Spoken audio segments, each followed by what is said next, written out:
Hey, and welcome back to the Where Do We Begin podcast. I'm Jackson. And I'm Harper. And today on the podcast, who do we have, Harper? We've got the great man, Alex Johnson. It's going to be big, this one. Yeah, it'll be really huge. Very interesting story, Alex. Very keen to get into it and learn all about him. Yeah, lots of people know him for his ACL injuries and the kind of hard luck story, but we really want to get kind of into more a personal, intimate kind of know him as a guy, not just for his injuries. Yeah, he's not just a guy who's got a dodgy knee. And that's definitely what we try to do in the podcast anyway. So last week, who did we have, Harper? Dan Garb, I think, if memory serves me correctly. Dan Garb. Very interesting. A lot of points on his life and his career as a journalist, especially how to use Twitter as a journalist. If you're not on Twitter as a journo or in someone in media, you should get on it. Yeah, that's why we've got Twitter. We're some of the biggest names in the business. And he raised an interesting story about dead goat polo out in Kyrgyzstan, I think it was, and I've done a bit of looking into it over the last week. It's called cock boru, I think, and they ride around on their horses and they try to kick a goat carcass into a goal. Oh, that sounds like a lot of fun. Yeah, so so no footy on at the moment. Have a watch of the cock boru. So if you haven't checked it out, go back into that back catalogue. Very good interview. As we said, Alex this week, so let's get into it. Let's whip into it.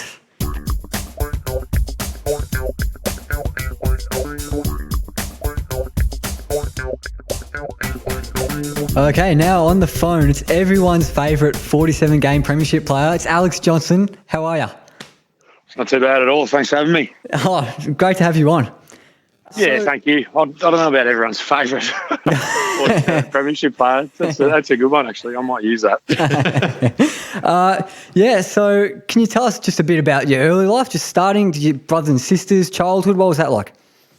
I had a bolus childhood, I suppose. Grew up in a really close family in Camberwell in Melbourne. I was the youngest of three, so got a sister who's 6 years older and a brother who's just a couple of years older than me. Mum and dad, and really good fun.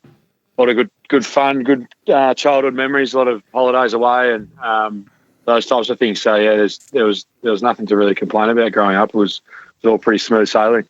Into footies from the start? Yeah, into footy from the start. Probably started Oz kick when I was 5 or 6, and I was only a little tacker back then. So Mum sort of held me back from the under 9s and under 10s competition. So I used to sneak off to my brother's training and train with him, and managed to sneak in a couple of games when I was only 8 or 9, I think, in his team. So playing a couple of years ahead, and then I think Mum, the fear went out of Mum, and she let me join my own team, and joined the Hawthorn Sis Footy Club from, I think, under 10s or 11s, and played all my juniors there. And I've got some really good memories, and we had some success down there, which is always nice. So you went to Xavier College, which a lot of AFL footballers have come from that particular school. How important is the sport there as well as the education?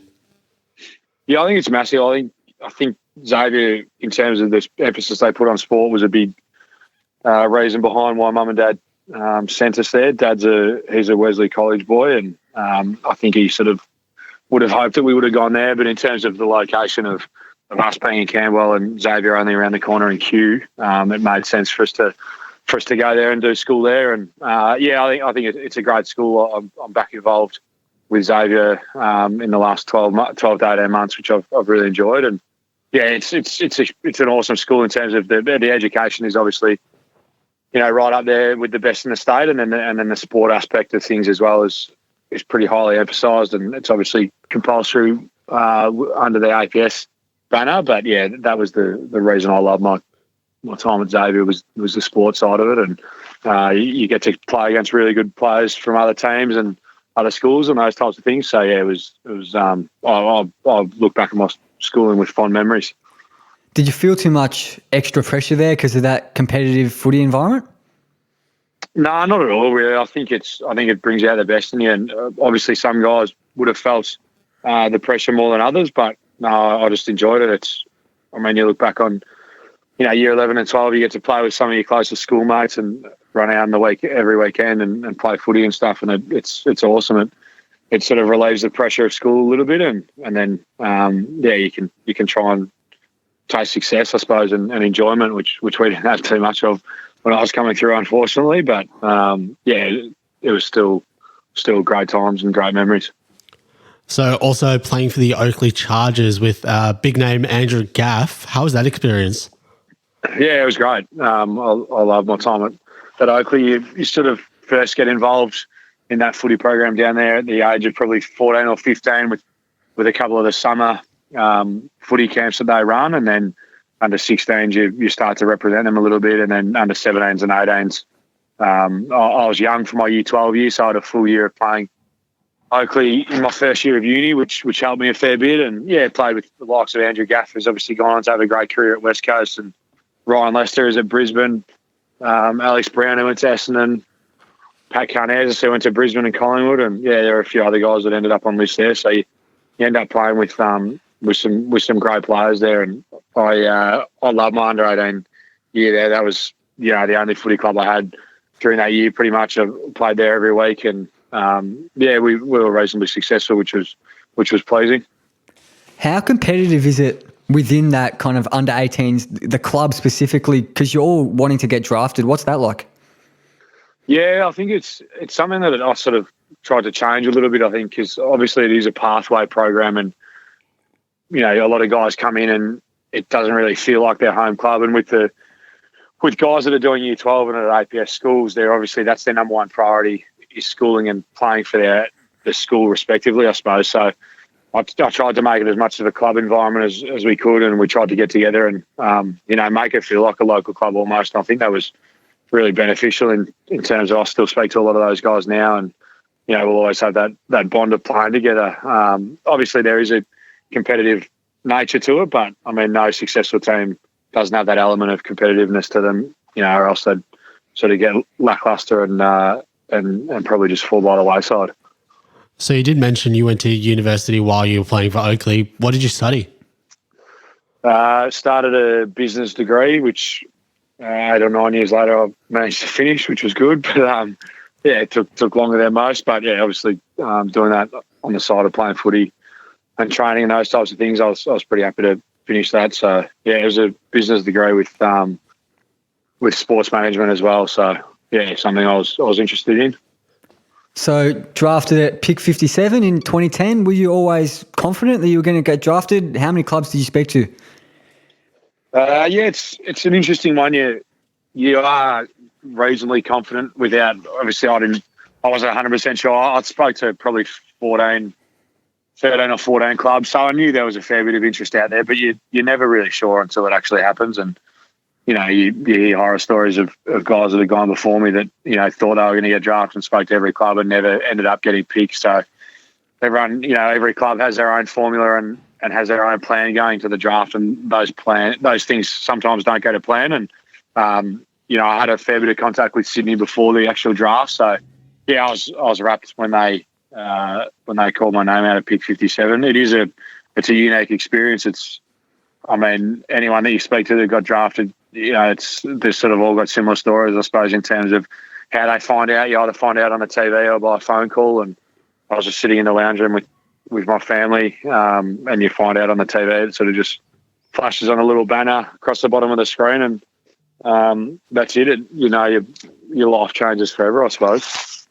Were you particularly nervous walking into Sydney with still heaps of premiership players there from a few years earlier? Yeah, no doubt about it. It's I think you'd feel nervous walking to any club. I was, an 18-year-old kid, and you're walking in and you've got to start competing with these guys for a spot. 22 players only play every week, and you're walking in, there's 46, 47 on a list. So you've got to start to, prove yourself pretty early. It is unique. The first sort of month or so, you just find your feet and just try and earn the respect as quickly as you can. That was my number one priority walking in there, was to learn off the older guys and try and earn respect as quick as I could. So you made your debut in round 3 against the Eagles. A few years ago, at that point, you played the two teams played each other in grand finals. Was the rivalry still as big at that point when you debuted? Yeah, I think so. Obviously, you speak of the 05 and 06 grand finals at Sydney and West Coast. Had unbelievable battles, and both games were decided under a goal. But yeah, it was. I think there's always that rivalry there, given the history. It's probably one of the toughest assignments in footy to go over to Perth and play at what used to be Subiaco. So that was a daunting experience in itself. I sort of had my sights. I just wanted to play one game really in my first year, and that was sort of it. And there's no way I thought it would come in round 3. So it was pretty surprising that it did come as early as it came. But yeah, it was an unbelievable. Like West Coast were a pretty good team that year, and I think we won the game by 13 points in the end, and it was pretty special. It was a really special way to enter into the AFL and start my career, and family and friends were there, and yeah, it's a huge occasion, and as a kid, that's all you dream of, really. You dream of playing AFL, and it sort of couldn't have started any better for me. Can you talk us through the specifics of the game? Like, who did you play on? What was your performance like? Yeah, my performance wasn't great. The plan initially was to go over and play against Jack Darling, who was drafted the same year as me, so we were both 18, 19 years of age, and that sort of footy doesn't pan out as you plan it to. So I ran out and lined up on Quinn Lynch, who was probably 20 kilos heavier than me. And the cue stick. With his glove, the intimidating man he is. So, that sort of was an ideal start. And I think he kicked 4 in the first half, which wasn't all completely my fault. But, it's daunting coming up against men. And, it's the first time I'd played against men, so you're not sure on how you'll go. But, no, I worked my way into the game and I finished all right. But I played on a number of players that night. Quinton Lynch, I did end up playing on Jack Darling. Remember playing on Mark Nikoski, who gave me an absolute earful for majority of the game. And then you're coming up against the crowd as well. It's a pretty hostile crowd over there in WA. And, they were relentless all night when you're playing down the back line.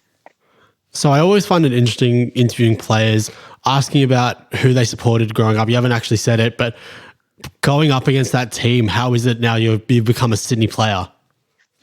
Yeah, so I grew up a Melbourne supporter, which didn't bring me too much joy as a kid. I remember going to the 2000 grand final against Essendon, and Melbourne got absolutely smacked that day. So, I was a pretty disappointed kid walking away. But, it was interesting. I remember in 2011, we played Melbourne round 1, so I obviously hadn't played yet. I made my debut a couple of weeks later, but that game was a draw, which was a bit surreal for me, I suppose, growing up supporting that team, and then obviously seeing all your mates out there, your new teammates coming up against them and having a draw. And I played Melbourne a couple of times, and we beat them by 100 points the time I played them first, and I was pretty happy about that. I've sort of forgotten about Melbourne, since my childhood. So there's no affinity with them at all? You don't take any more interest in them now? I take interest because I got a couple of mates playing there, but not really. I sort of have looked from the outside, and I just the way they've done a few things over the years, I don't agree with too much. I suppose that was from a supporter point of view, and my lights will always be with Sydney because of what I went through in the years I spent with playing for them and working with them. So from that debut against West Coast, 45 games in a row, all the way up to the 2012 grand final, confidence must have been sky high then. What was that feeling like? It was unbelievable. As I said before, I sort of went in as a skinny 80-kilo kid, not really sure where I sat, within the Sydney team and within the AFL ranks. But I played 20 games in my first year, and then obviously played every game in 2012.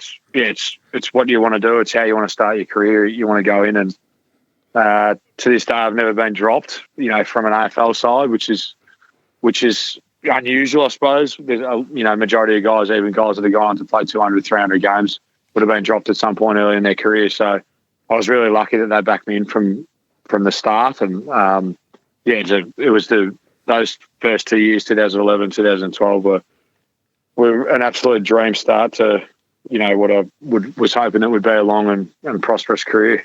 So obviously moving into 2012, you guys made the grand final. How was that feeling as a second-year player?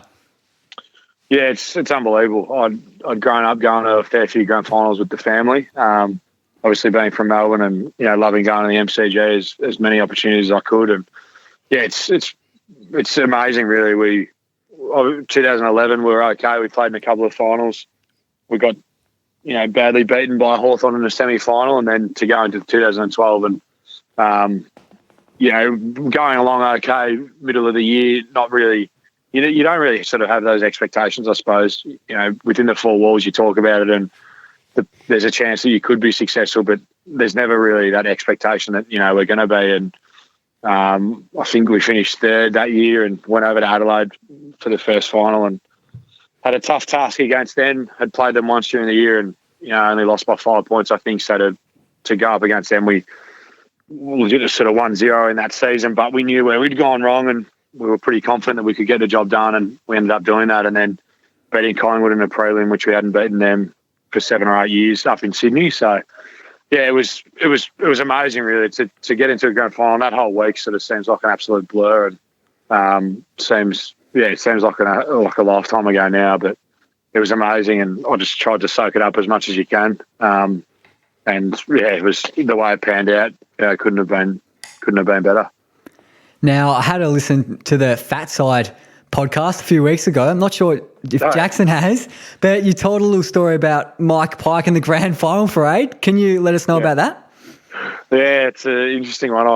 I don't know how many people know this, and I actually spoke to Mike after that podcast got released, and we had a bit of a laugh about it. And me and Mike, we get along really well and speak every now and then now. But yeah, you're referring to the grand final parade, which is it's a strange thing in itself, but it's just obviously a tradition within the AFL that both teams are in a parade on the Friday through Melbourne City before the game, and we had a training run at the MCG, and we're on our way to the parade. And I remember Mike sort of going up and talking to the team manager, and one of the boys, it filtered back through the bus that he was requesting to change cars, so he was in a car to ride with me for the duration of the parade, which mind is only sort of half an hour or something. I couldn't have done too much damage to him, but he was requesting that he be changed and get swapped out. So he was swapped out of my car, and Dan Hanbury was swapped in, and which was a great result for me. And I think he went with Lewis Roberts Thompson, who's a bit more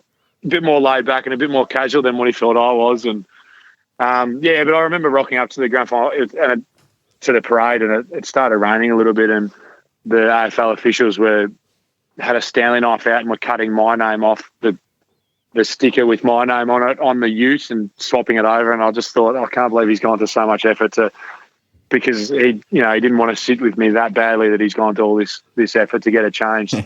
So yeah, it was a strange one really. And Mike liked his things, how he wanted them. He was pretty regimented in how he wanted things to play out, and sitting next to me wasn't a part of his plan, so he made sure that he got that changed. Something must have spurred that on, because you guys did end up winning that grand final. How was that feeling? How was the ecstasy of it? Yeah, it's everything you hope for and more. Really, it was unbelievable. I think I saw that it got, it was top 10 or something in greatest games of all time, and yeah, that's what it felt like. They were on top early, and then we came back, and it was just a seesawing game the whole time. But when you're out in the field, it was almost in front of 100,000 people. To win something like that, especially when we were such heavy underdogs going into it against a formidable Hawthorn team, really, it was just unbelievable. To do it with those 21 other guys was really special, and we've got a bond for life now. And it's just, I'm really proud that I can look back and obviously it wasn't the career that I'd hoped that it would have been, but to look back and always be able to call myself a premiership player and always have that medal, it's really special. And to do it in the way we did makes it even more special.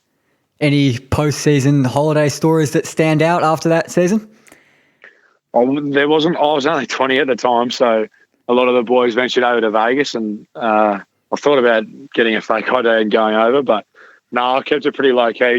Just caught up with schoolmates and just did a few different things around Australia, I suppose. But yeah, I missed out on the big Vegas trip that a lot of the boys did, and hearing the stories, I would have loved to have been that little bit older. And the legal age in America is 21, so I would have loved to have got over there and carried on with them. But no, I definitely had my fair share of celebrations. And that week after with all the boys it's pretty special, and there's some unbelievable memories and stories from that week. So yeah, it was great. Now, you've had your fair share of knee injuries in your time. First ACL in a pre-season match against the Gold Coast in 2013. What was the feeling when it happened? Did you know straight away? No, I didn't know straight away. It's it was the first full pre-season I'd done, I suppose, and I put on a little bit more weight, and obviously had the 25 games of 2012 to go off the back of, and felt really strong and good going into what I was hoping to be a breakout season. Really, I sort of finally felt comfortable within the ranks of the competition. But yeah, I just turned off my left about 10 minutes into that game out of Blacktown in the western suburbs of Sydney, and just felt a pop. It's excruciating for about 30 seconds to a minute, and then it all subsides. You can get up and run around, and I remember sort of running around and jumping in the change rooms and trying to convince the doctor that everything was all right. But it was pretty clear that he was pretty adamant that I'd done the ACL. It was really loose, my knee, and there was no end point. And anyone who's done their ACL knows that you need an end point in your knee. He was really confident, said you've done your ACL, and it's just one of those things that I've never really experienced much, any significant injuries growing up. So to have that and to sort of realise that you're facing 12 months out it's a pretty hard pill to swallow. When you're ready to launch into your career, I suppose. Yeah, so obviously the 45 games in a row, now you're on the injury list. How is that sort of rehab for you? It's the club gave me a couple of weeks off, so I flew back down to Melbourne and spent some time with the family and just tried to, sort of piece together what we do, I suppose. I did my knee on the 9th of March and had surgery on the 21st of March in 2013 and had a traditional knee reconstruction and without using a hamstring graft. And the pain after that was just horrendous, really. It feels like you've torn your hamstring and your knee's been opened as well. So you're just in absolute agony. And I was in agony for probably 2 or 3 weeks there. And you sort of start to think, there's no end point for this. And things that sort of the initial recovery period of that surgery, went okay. There were a few minor signs there that things weren't going that well. I managed to get back running probably 3.5 months later, and with an ACL, you aim for sort of that 3-month mark where you can get back running and then you can start getting back into things. And then my knee sort of blew up and I sort of proceeded to have another surgery, and then,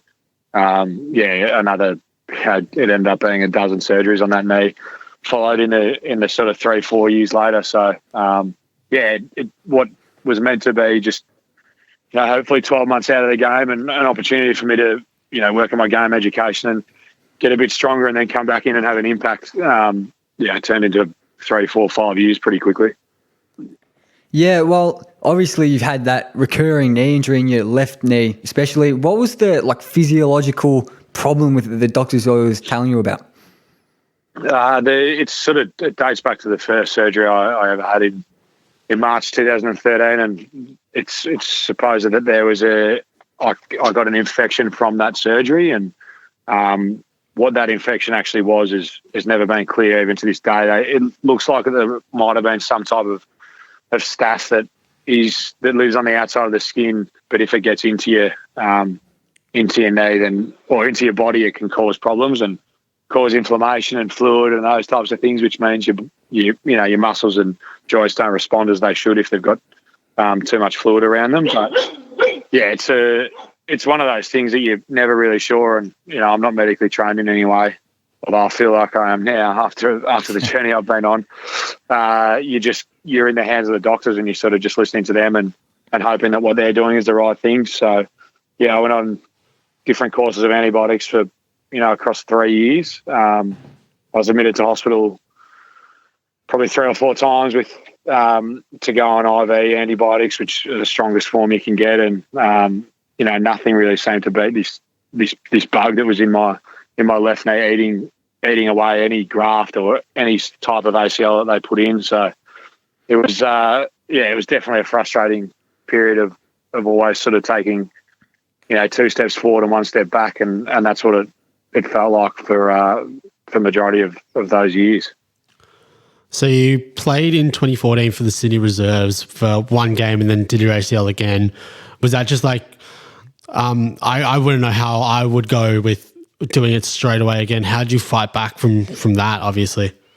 Yeah, it was on I was meant to play the week before that.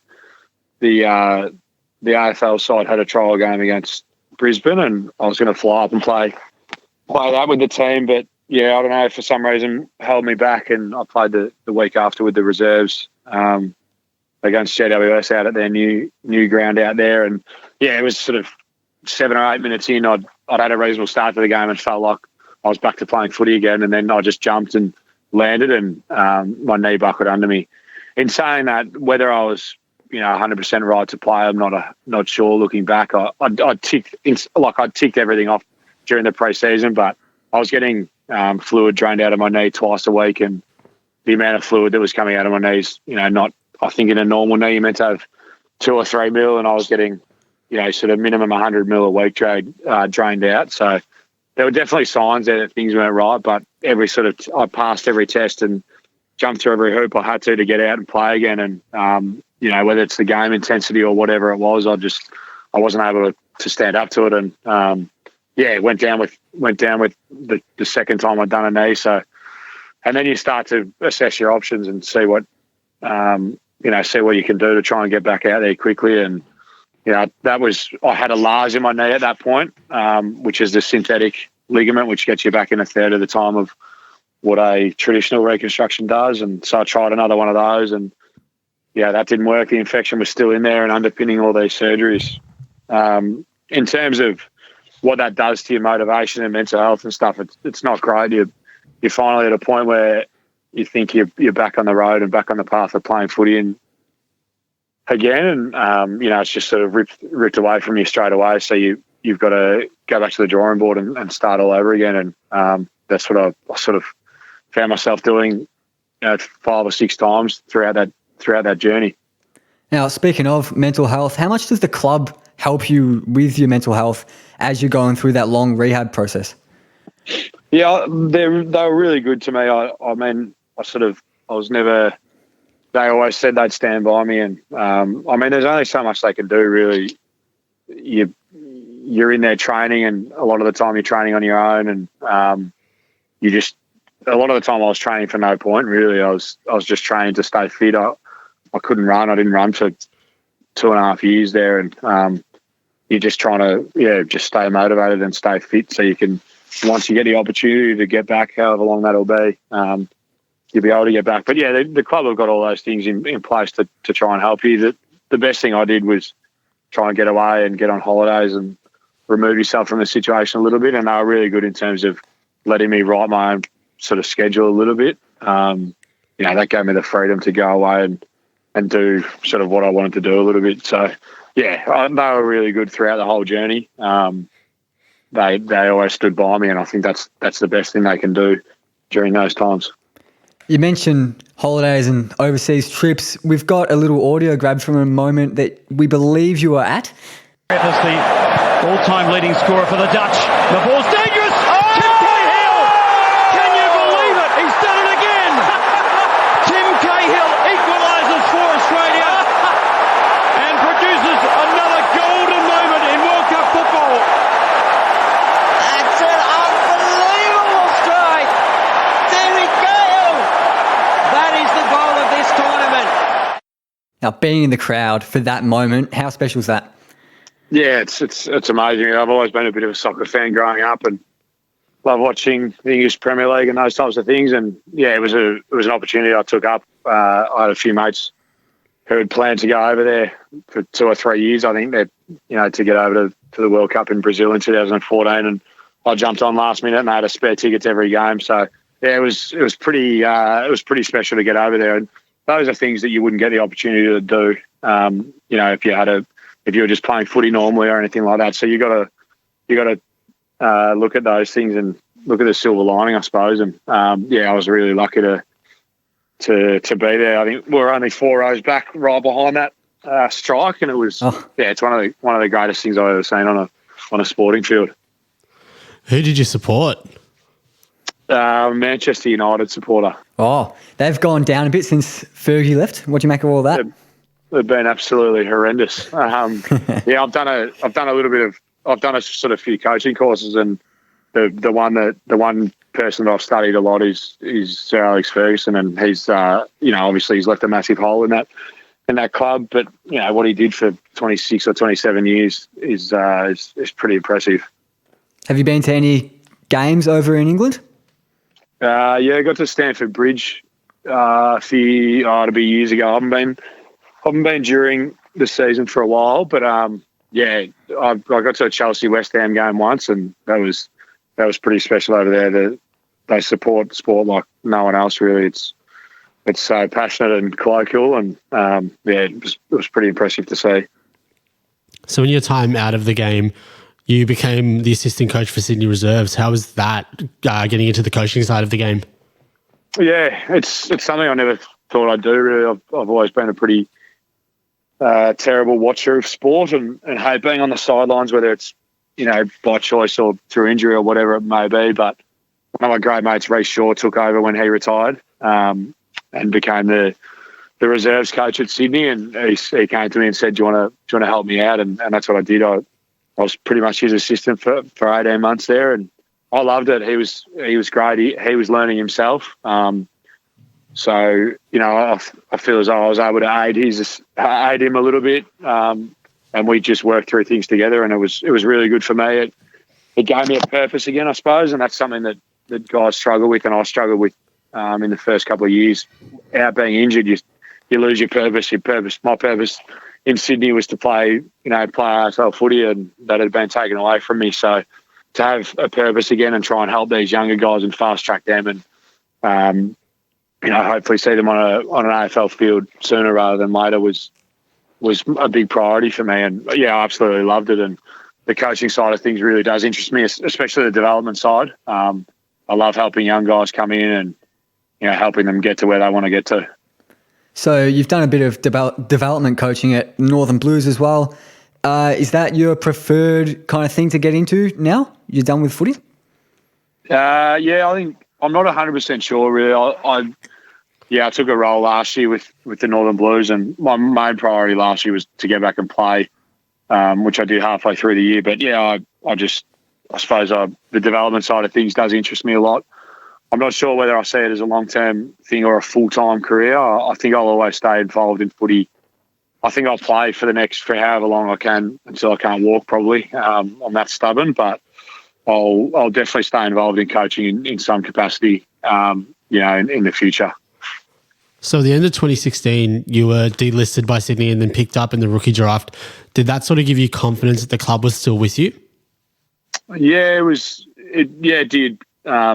As I said before, they'd always stuck by me. It was the first time I'd been delisted by them, and it's an unknowing period. You're not 100% sure. I knew that they were reasonably, confident, but as the years go on, I can't fault them for losing confidence in the fact that I'd get back. I'd had setback after setback and hadn't stepped on a footy field in, a number of years. So for them to lose confidence was no surprise really, but they'd sort of promised me that they would redraft me and give me another shot at it. And, I'm really forever indebted to the fact that they did that. At the end of the day, a footy club is a business, and I hadn't been, overly beneficial to the business, in terms of on-field playing minutes, but they sort of always stuck by me, and their support was unwavering. And then in 2018, round 20, came back against Collingwood at the SCG. How did that game compare to the Premiership? I've been asked this question a few times. It's an interesting one, I suppose. The biggest difference for me is experience and knowledge and I suppose perspective. Really, at the age of 20, when we won that flag against Hawthorn, I sort of everything had come, reasonably easy. Obviously playing AFL footy is not easy, but in terms of how my transition to the game had gone, it had been smooth sailing. I hadn't missed a beat since I debuted and those types of things. And that was just another game. It was just, just roll on from the prelim and just another week in footy, really. Whereas, the game against Collingwood was something that I'd worked for 5 years. To get back out on an AFL field, 5 or 6 years being out, I played a little bit of NAFL footy at the end of 2017 and a little bit in 2018. But, to finally be back out on an AFL field is something that, I never forget. And the amount of work I'd put in to get back for that one game, severely outweighs the amount of work that I did for the grand final. So, it was unbelievable, really. It was pretty special. It's the most memorable game I've got. So, as most of us know, the next week came up against Melbourne, did your ACL again, and the image that just sticks in my head is Nick Newman in tears with you walking off the ground. How sad were all the boys really around you? Yeah, it was obviously, I was probably, everyone knew my story after the Collingwood week, the amount of, I'd never had that much media in my life and didn't realise how big it was. And, obviously we won the Collingwood game by 2 points, and coming down from the high of that and the ecstasy that goes with that, with winning and being back with your teammates and playing again. But, the very next week, it was 8 days later at the MCG, a really important game for the footy club as well against Melbourne. And to go down, it was devastating. It was, I think the whole crowd, was feeling for me, and the amount of messages and those types of things I got on social media in the weeks, following on from that was unbelievable. The support I had was huge. But my teammates were amazing. Really, it's one of those things where when you're not going through it, how do you react? And I've had teammates go down with injuries, and you're not sure on what's the right thing to say and all that. And they were just there for me, really. And it was it was heartbreaking for everyone, and my family as well. I spent the rest of that game in the depths of the MCG in a medical room in the Swans rooms with my immediate family, and we just sort of sat there, and not many words were conversed between us, except for probably a few swear words that would have been warranted in that situation. But it was just horrendous. Really, it was a horrendous day. And that injury you got, it was your right knee when you'd only done the left knee before. Was it the same physiological reason or just really bad luck?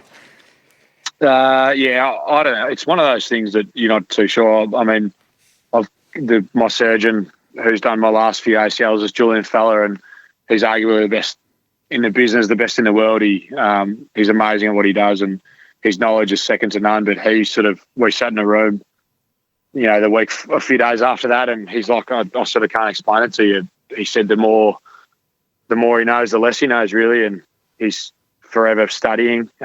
He's probably coming towards the back end of his career, I suppose, but he's just continues to study as to why these things happen. And it was a deceleration mode. I was chasing Jesse Hogan on the boundary line and just went to slow down really quickly. And it's when sort of femur goes above your tibia and fibula, and that causes too much stress on the ACL, and it causes it to rupture. So it's one of those things that puts too much stress through it, and it gives way. Whether a lot of people say that if you do one ACL, you'll end up doing the next one, in years to come. And that proved true for me, and it's proved true for a lot of other guys that have done it. But there's also a number of guys that have done one and they've never had an issue with anything else. So, I'm not really sure, but it is what it is. It's just one of those things that was just bad luck. So you were delisted at the end of that year by the Swans. How did you find out? You find out. I'd had a few conversations with them. I knew they were really keen for me to development coach and to step straight to that role for the 2019 pre-season and season. But I sort of wasn't keen. I felt as though that I could get back and play, and I'd had a conversation with the surgeon. And he said, "What do you want to do?" And we had a bit of a conversation that I was like, "Well, do you think I could play?" And he said, "Yeah, absolutely. This is your good knee. If you get that right, you've only had one surgery on it, and then you've got two strong knees, two strong ACLs. So there's no question. If you've still got the desire to do it, we should aim for that." And that's what I wanted to do. you find out those things, the delistings. I had a couple of meetings with Tom Harley, who was a football manager at the time, and John Longmire, the senior coach, obviously, and they just said, look, we're not going to go with you. We think your playing days are done, but we'd love you to do the coaching side. And it was a pretty clear decision for me. I wanted to keep playing, and they weren't going to offer me that opportunity. So yeah, I parted ways with the footy club, and shortly thereafter, I packed my bags and moved back to Melbourne. So yeah, it all happens pretty quickly. It all happens really quickly once you at the start when you get drafted. In November 2010, I got drafted on the 18th of November, and I was living in Sydney on the 21st or 22nd or something. And then I got delisted at the end of that year in September, and I was back in Melbourne in October. So yeah, it all starts and finishes. It finishes as quickly as it started, and it's one of those things that's how footy goes. So as I mentioned before, 47 games, 1 goal. Does that goal against Brisbane, is that extra special? Now you know it's your only one? Oh, absolutely. I grew up as a forward actually, and I used to kick bags as a kid, and but yeah, just to have the 1 goal next to my name, that's enough. It's better than 0, I think. So I'll take it. Overall, you played 47 games, which is a fair amount. It's more than a lot of players. But considering you probably could have played so many more, do you feel at all hard done by? I think it's one of those things that I'd set my sights on playing 200 games or more. After my first 2 years of playing 45 games and a premiership, I thought, how good's this? I'm probably going to go on to play 200 games, 250 games, and win 3 flags. That's what you start dreaming of.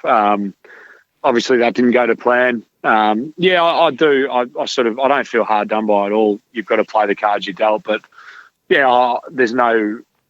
Every now and then, I sort of feel a little bit jealous. I had sights on leadership. I would have loved to have captained the footy club. That was my plan after the first couple of years. And I would have loved to have been one of the sort of premier defenders in the competition, which I thought I had the ability to do. But yeah, it is what it is, really. And I've learned a hell of a lot from the journey I've been on. And there's a lot of guys that go on to do all those things, and the one thing they say that they missed out on was a premiership. So there's always going to be elements of anyone's career that they feel as though they're hard done by. And I've got a unique story. I've got a unique career. And whether majority of the competition were dealt the cards I was dealt, would they have been able to actually get back and play against Collingwood like I did? I'm not sure they would have. So I'm really proud of what I was able to achieve with the circumstances I was given. So moving to the Northern Blues, how did that come about? It was I'd sort of had a couple of opportunities to come back. I think the big one was development coaching. There were a few development coaching roles at different AFL clubs, and they would have given me the ability to play, but not in sort of the capacity I wanted to. So I had a meeting with Carlton, the Carlton Footy Club, and the Northern Blues are the reserves team for them, obviously, and knew a few people down there, and had a conversation with Josh Fraser, who I'd never met before but heard great things about, and he's really well regarded in the industry. We hit it off, and there was a no-brainer for me. I wanted to get back. They were going to give me all the possibilities to get back and play and see where I could take my footy again. And they gave me great resources and facilities and those types of things. And it was great. It was great working under Josh for the first half of last year, and I learned a lot off him, and then managed to get back and play 10 games at the end of the year, which is the most footy I've played in since the 2012 season. So it might not seem significant for many because majority of competitions have 18 or 20 games in them in terms of local level and under the AFL. But yeah, the fact that I could play 10 games and felt really good and strong again was really pleasing for me. And the obviously what's going on now, and the Northern Blues have folded now, so I'm not sure what the second half of this year or what my footy will look like going forward. But that'll all play out once society deals with the current situation. You weren't at the club for too much of a long time, but how much did that affect you, the club folding? I think I was really invested in the footy club. It was a really young group of players that I'd come in and hopefully made an impression on and hopefully helped in some way. And I got to know people that have been involved in the footy club for 30, 40, 50 years, and you hear them talking about the history of the club and where it's come from and what it means to them. So, yeah, it's shocking really when something that, an organisation or a club or a business or whatever you're involved in shuts down. And, I'm not sure what that looks like in terms of, there's been talk about, potentially could they get something going again that would keep the affiliation to what it used to be, the Preston Bull Ants or something like that. And, it's absolutely shattering. And I look at the work, I mentioned Josh Fraser before. He was a massive reason as to why I went to the footy club, and he's been let go from that, coaching capacity from the Carlton Footy Club. And, I think what he's done and where he's got the club to, we were in a position to hopefully have a real crack at the VFL season and, try and get some success for that club that's sort of been starving for such a long time. So you had a chance to get back into the AFL in the mid-season draft. And just on one more thing on the AFL, do you think if you were at a side that wasn't as successful as Sydney, you had a 70% win rate when you were at Sydney from the games you played, do you think you would have persisted with all those rehabs if you were at a Gold Coast or something? That's an interesting one. I'm not too sure really. I mean, obviously, Sydney was the only AFL club that I've been involved in, and the success was undeniable. Though it was a successful culture from the moment I walked in, and it's pretty clear on what you need to achieve and where you need to get to. But I think, knowing me, I think I would have persisted. I grew up wanting to play AFL, and the years I spent out in rehab, I wanted to get back and play AFL. So I think I definitely would have persisted. It's I don't know, if circumstances were different, you don't know what you'd do, but I'd probably back myself in to persist again if I was dealt it. So with the VFL not being 100% professional, what are your other interests outside of the club? As I did a bit of coaching stuff last year. I did some coaching stuff with Xavier. I did sort of a bit of private stuff, and then was working with the VFL program as well. But there's no doubt you've got a lot more time on your hands in terms of stepping out of a full-time environment, which I didn't mind. I loved being able to just take a back seat a little bit, and that's what I did last year. The big thing on the horizon for me is, which obviously the stuff going on now with coronavirus has put a bit of a hold on, is I'm going to open a cafe with my brother. So I've got a few plans in place for that, and that's sort of the next challenge for us.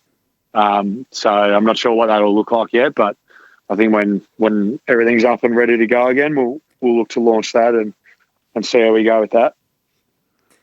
Yeah, well, you're clearly a bit of a hipster into your cafes, and you're also into your cycling. Cycling 115 Ks down the Great Ocean Road for the Cadell Evans People's Ride.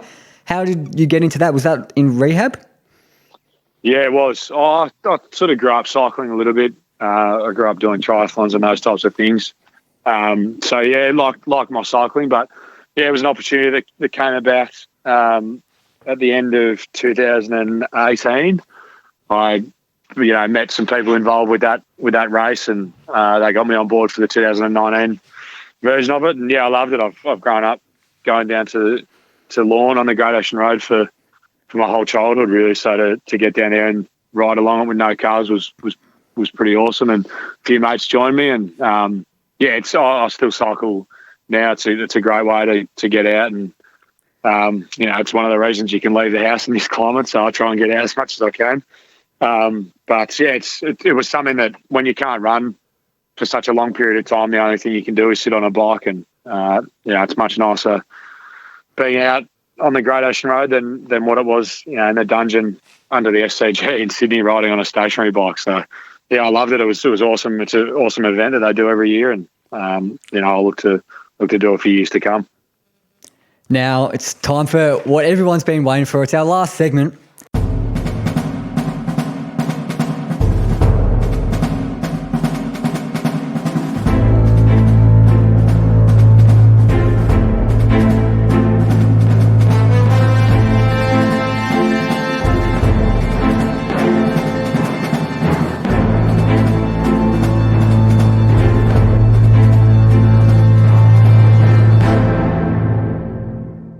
quiz.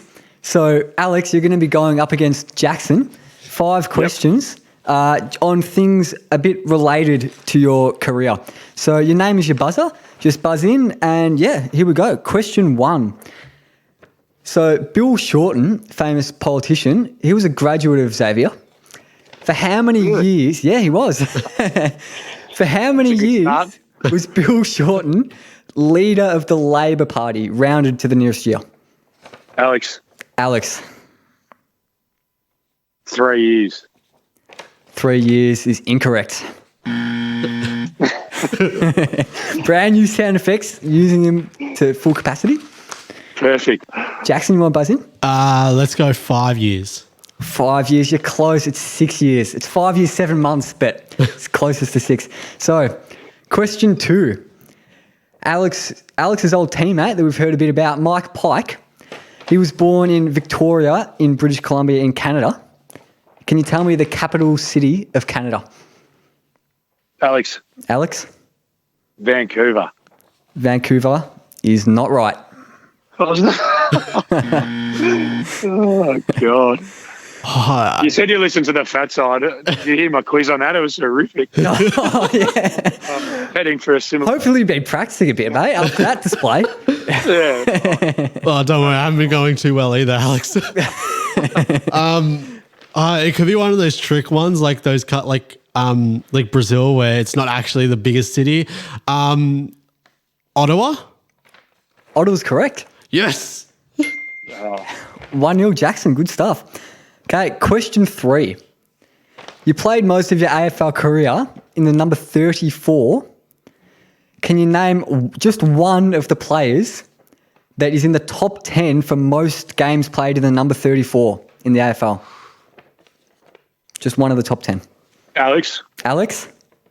Troy Luff just sneaks in. That's correct. He's at 10th, 155 games. And He played over 150. Who's the most? Yeah. Ben Hart, Adelaide player, 311. 311. And Jamie McMillan, current North player, is on 158. Jackson Pies fan, might know Alan Tuvey, 159. David King, of course. You might know Jeff White as a Melbourne fan. Yeah, he's second. John Kennedy as well, a few others. Okay, question 4. Is it one? Yeah, it's 1-1. It's 1-1. Okay. Sydney has got a pretty decent song, Cheer, Cheer, the Red and the White. Can you tell me, most of the footy songs are based on another song. Can you tell me the name of the song that Sydney's song is based on? Radio Silence. Jackson? Is it the Notre Dame fighting song? I'll give it to you. It's the Victory March of the university in Indiana.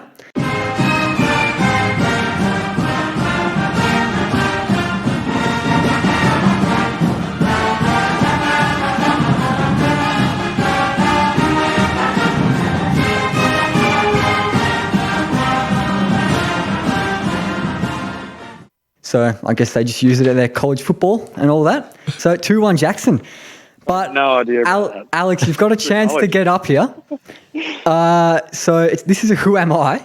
I'm going to give you some clues. First clue is going to be worth 5 points if you want to buzz in then. And then it's going to go down all the way to 1 point. So 5, 4, 3, 2, 1. Understand? Yep. Okay, all good. So, Alex, your birthday is March the 2nd. And I was born on March the 2nd, 1904. I can tell you this person isn't really associated with Alex's career, just had the same birthday. So, yeah, right. Nah. No takers? Okay, I'll go to 4 points. I was born and raised in Springfield, Massachusetts, the son of Henrietta and Theodore Robert Geisel. No idea? Okay, we'll move on. Stretch, mate. I think you'll get it. I didn't want to make him too easy after that one with Dan Garb the other week. But for 3 points, I died on the 24th of September 1991. And over my life, I was an animator, a filmmaker, a screenwriter, a children's author, a political cartoonist, an illustrator, and a poet. Jackson? Jackson. Is it Walt Disney? It's not Walt Disney.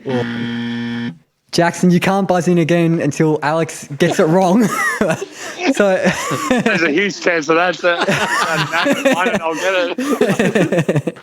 So, Alex, you're 1 point down. You're going to have to get it with this clue if you want a chance at victory. We have a little audio grab from just before your debut. I'm a competitive guy, so I like to beat my opponents. You love beating your opponents, but it's not looking good. Doesn't look like it at the moment. Okay, let's give it a go. So I wrote my books. I'm most known for writing books, and I wrote my books with multiple pen names, two of which included Theo Lesigue and Rosetta Stone, but these aren't the names I'm most well known for. I think I know who it is now. Oh, no. Alex, you want to have a crack? What were the two names that you wrote under? Oh, I don't think you'll know them from these names. It's Theo Lesigue and Rosetta Stone. No, I've got no idea. Just want to have a stab at a political cartoonist and a children's author. And Who died? What year did they die again? died in 91. So if you get it wrong, you can always buzz in again. But then you open it up to Jackson. I can move it on if you want, and you can move it on. you can go for the draw. Okay, for 1 I'll go point. for the draw. Playing it safe. Okay, for 1 point. You got to listen carefully because I almost guarantee you'll get it here. Some of my most famous works include The Cat in the Hat. Oh, no. Dr. Zeus is correct. Oh. Well done, Alex. He salvaged the draw. We had a little applause, a crowd applause queued up. I don't think either of you are very deserving of it. Oh, I knew it. Had a shocker there. That's terrible. Big fan of Dr. Zeus? Yeah, obviously, huge fan. Know everything about him. Yeah, that's it. You a green eggs and ham man or more the Cat in the Hat? More the Cat in the Hat. Yeah. That's what I like to hear. It's a Good bit stuff. strange, but Yeah. that's good. Yeah, well, I think that just about wraps us up. Thanks for coming on, Matt. No worries at all. Thanks. Yeah, thank you so much, Been mate. brilliant. Cheers.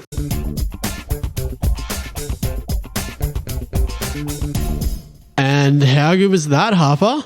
Ripper. It's pretty good, eh? Yeah, very, very interesting. Obviously, Alex didn't have a very great career. Obviously, not 200 games, but the way he sort of fought to come back, even though it didn't really work out, was just amazing to hear. Was it like eight years, I think, on an AFL list, but only 47 games. Bit of a tragic story, really. Yeah, definitely. But yes, thank you to Alex for coming on. Definitely really appreciate it. Yeah, and so our little post-interview segment today, we're going to be chatting a bit about some really good players who didn't play too many games for whatever reason. Anyone come to mind? One that really comes to mind just off the top of my head, Jack Anthony. Jack Anthony, yep. Well, just those few years at Collingwood, and then I think he played for Freo for a little bit. I think he got traded to Freo. It might have been in the trade to get back Chris Tarrant. Oh, yeah. But yeah, Jack Anthony is one that springs to mind. I'm not 100% sure how many games he played, but it seemed like such a short amount of time. Yeah, John Coleman went to my school, and he only played, I think, 90-something games. Yeah, 12 goals on debut. Well, that's a fair amount of games, but for such a talented player, I think he just got worn down by injuries, really. Yeah, of course. Yeah, but obviously Coleman medal named after him. Yeah. Bad. Not bad. Who else we got? Cult hero of Essendon, Nick Comer. Do you remember him? I've no idea who that is. Never heard of him. He had a big frizzy hair. He was really good for maybe one season, and then he got injured, out for a couple of seasons. Yep. Came back, played a few games, wasn't the same. Oh, unfortunate. Yeah. I've seen him out and about a bit. Nick Comer out in Brunswick. Yeah. I think he's a Brunswick boy. Oh, I love the area of Brunswick. Big fan. Anyone else spring to mind for you? Not really. I'm solely just thinking about Collingwood players, to be totally honest, and I can't really think of many. I think Matt Egan played for Geelong. He didn't play too many games. Yep. And he won All-Australian in 2007. Yep. And more recently, he's when Hurd got sacked or resigned or whatever was the official thing, He was a caretaker coach for Essendon for a couple of games, and I think he might have. That's how I know him. He moved to Melbourne. Yep. And I did work experience at Melbourne. I had a good chat to him. He's a good bloke, Matt Egan. Big shout out. Another one that just seeing as it was recently just Anzac Day. Mark McGough, Anzac medal winner. Fair and I don't know how many seasons after that he lasted, but I think that was like his second or third game. He wins the Anzac Day medal as a 17-year-old, and then I don't think much happened, but definitely very successful in a short amount of time. You know who probably thinks he's one of the greatest of all time? Didn't play too many games. Fitzy. Oh, but like that's sort of a very successful career outside of footy. So yeah. But like definitely very. I think he had lots of like knee injuries and stuff. That's I remember listening to an interview with him on the Junk Time podcast, and very interesting interview. If you want to check it out, would love to have him on the podcast. So Fitzy, if you are listening, be a pleasure to have you on, mate. Just give us an email. Anyone else? Yeah, not really.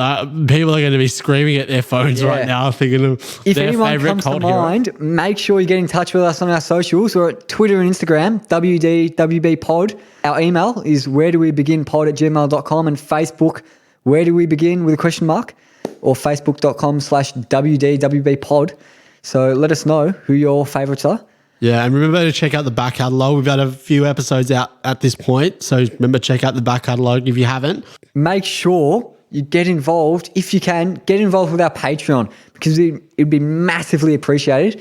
Help us out on our little podcasting adventure. You can sign up for just $3 a month, or you can go all the way up to 15 if you don't know what you're doing. But, so loads of exclusive benefits. You've got competitions. We've got little behind the scenes stuff, heaps of stuff. Go check it out. Patreon.com/WDWBpod. Give us a 5-star review on Apple Podcasts. Give us a shout out. Anything else? No, that's it. Cheers. See ya. See ya.